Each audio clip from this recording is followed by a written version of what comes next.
Bronny James might be the most controversial second-round pick in NBA history, and it's easy to see why. How many NBA scouts are calling up the phones of other college players who averaged 5 points off the bench? But as we approach the start of the season, I think we need to all take a step back and look at the situation with a non-biased mindset either way. Prospect of all time, and now Bronny gets a little bit of his shoes to wear here today. Many people think it's amazing that LeBron will get to play with his son, and it is. Many people also say his father is the only reason he's even in the league. That might also be the case. Regardless, let's dig into Bronny's journey to the NBA and see how bad he actually is. From the jump, Bronny's basketball career was put under the microscope. Scouting reports started getting made as soon as he became a freshman at Sierra Canyon. The young teen started as a complementary piece to the older prospects on the team, Zaire Williams and Brandon Boston Jr. However, when Bronny's role should have been growing as the years progressed, it was instead ground to a halt. He first needed surgery to repair a torn meniscus during his sophomore season. Bronny James suffers a serious knee injury, undergoes surgery, and then the pandemic wiped out sports. By the time his senior year hit, it felt like we hadn't even gotten to see much of him. It was a good opportunity to see how closely he lived up to his father's legacy. The results were mixed. Bronny looked like a reliable leader on his team, averaging 14 points, 5 rebounds, and 2 assists, and helped his team finish with a 23-11 record. What failed to translate onto the box score was the intangibles. I'm sure you've heard the phrase, he plays the game the right way. If high school kids could have announcer nicknames, Bronny's would have 100% been Bronny the Right Way James Jr. For most people, the right way is for the player to give high effort on defense and try to remain a connective piece of the offense rather than playing hero ball. Two things Bronny learned quickly being around the league for so long under his father. LeBron's a pass-first scorer, and that's the way Bronny wanted to be too. He rode this mantra to becoming a McDonald's All-American. At that game, he tied for the most threes made in event history with 5. With continued dedication to both sides of the floor and an improved three-point shot, Bronny was ranked as a 4-star recruit his senior year. The top 20 prospect of his class spent the year deciding between Memphis, Ohio State, and his ultimate pick, USC. His time at Southern California was similar in a lot of ways to his early days at Sierra Canyon. First, Bronny was not walking into that locker room as the best player on the team. Far from it. Instead, he'd need to prove his worth and carve out his role. As much as some from the outside wanted him to be showcased more, the actual basketball decision was him falling to a bench role, similar to Sierra Canyon. And just like he'd be derailed in high school by surgery, he again would need to go under the knife after he suffered from cardiac arrest. Congenital heart defect likely caused Bronny James's cardiac arrest, family says. Many thought that would be the end of Bronny's playing career in the long term. Seeing someone that young suffer from a heart condition is not to be taken lightly. For his entire life, NBA fans have been tracking his career, waiting to see LeBron's dream come true in playing with his son, but all of a sudden, it seemed like this was the closing chapter. But with a dedicated recovery plan, James Jr. found a way to pick himself up and return to the court.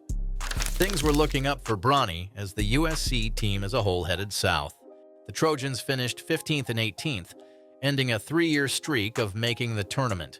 To be frank, this meant Bronny was a bench player on a sub-500 team.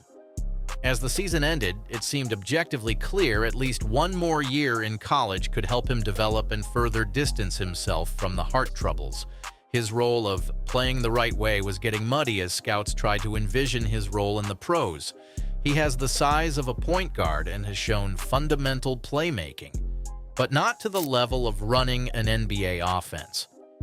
He has excellent defensive instincts, but where does an undersized shooting guard with a 27% three-point rate in college go? Despite the vague readiness levels, Bronny declared for the draft, and the media firestorm was ignited. Bronny and LeBron coveted so much headline space, this was the least I knew about a #1 overall pick in who knows how long. There was more buzz on social media about the Phoenix Suns bringing Bronny in for a workout than Rizachair climbing up the draft board. We'll know the influence of LeBron and clutch sports on the league, so like a Disney movie. When the draft was on the tail end and it looked like Bronny might not be getting picked, the Lakers swooped in at 55 and selected LeBron's son. We'll refocus on the LeBron dynamic at the end when we zoom out, but for now, let's move on to the Summer League. In his 4 games in Las Vegas, Bronny played 25 minutes a game and averaged 9 points, 3.5 rebounds, and 1 assist. He had a 35 field goal percentage and shot 16% from beyond the arc. So overall, it's safe to say that's not great. You'd have to look at the games individually to see the silver lining. In his debut game against the Rockets, he scored 8 points and went 0 of 8 from 3. That's rough. The second game was 2 points and 0 of 3 from 3, but things start to trail up in the third, scoring 12 points and shooting 2 of 5 from 3. And then his final showing was a complete game of 13 points, 5 rebounds, 3 assists, 2 blocks, and shooting 33% from 3 and 50% from the field as a whole. This is around the Bronny of Sierra Canyon numbers that got him recruited by USC in the first place. The other side of the ball was also nice in the Summer League. Bronny has shown professionalism, willingness to learn, and he understands that for him, hey, he got a little bounce in a roll. Bronny showed promise as the point of attack on defense around the perimeter. He had quick feet and solid strength to fluster guards around his size. With this in mind, it felt like the narrative around him finally started to shift. Bronny James is a 55th pick who just passed a year since cardiac arrest back in July. Expectations should not be to the level of his father. With a college career of 5 points off the bench, expectations should probably not even be to the level of starter quality. But people see a path for the young man as the years progress on his deal. His deal that, honestly, I don't know a way to talk about objectively. It's the biggest deal by far of any late second-rounder in league history. Most sign a two-way or non-guaranteed deal. But with Rich Paul as practically family, Bronny got a 4-year, $8 million deal. There's no other way to look at that one. That's about his dad in LA. So, with those 4 years, what could you see Bronny becoming? It'll be crucial for him to get his shot right.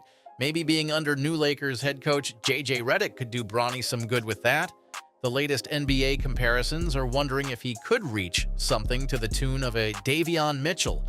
But let me also remind you that Davion averaged 14 points and 5.5 assists in college while shooting almost 38% from 3 while at Baylor.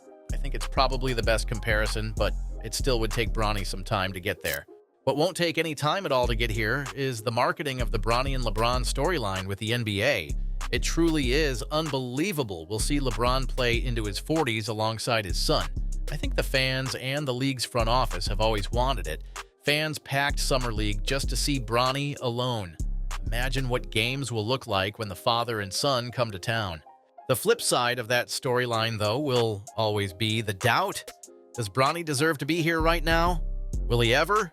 Nepotism has been a hot-button issue since the draft because of him. What a lot of fans might not realize is that nepotism in the NBA has been around for a while. Do we need to talk about the Milwaukee Bucks, who have the brothers of 2 different players because they are critical to the team? Thansis and Robin Lopez seem like great locker room guys, but it's no coincidence they're on the Bucks. Actually, let's stay on Milwaukee players and talk about Damian Lillard when he was back in Portland. When Dame was injured and Portland was tanking, a guy named Keljin Blevins played 48 games for them. Blevins had 0 D1 offers, averaged poor numbers at Montana State, and then played for one of the worst teams in the G League. However, he was Dame's cousin. Nepotism has been around. LeBron just catapults everything to a higher level of attention. What do you guys think? Can Bronny shake the title of the next Nepo player? How bad is he actually? Thanks for watching, and if you enjoyed it, consider leaving a like and hitting subscribe.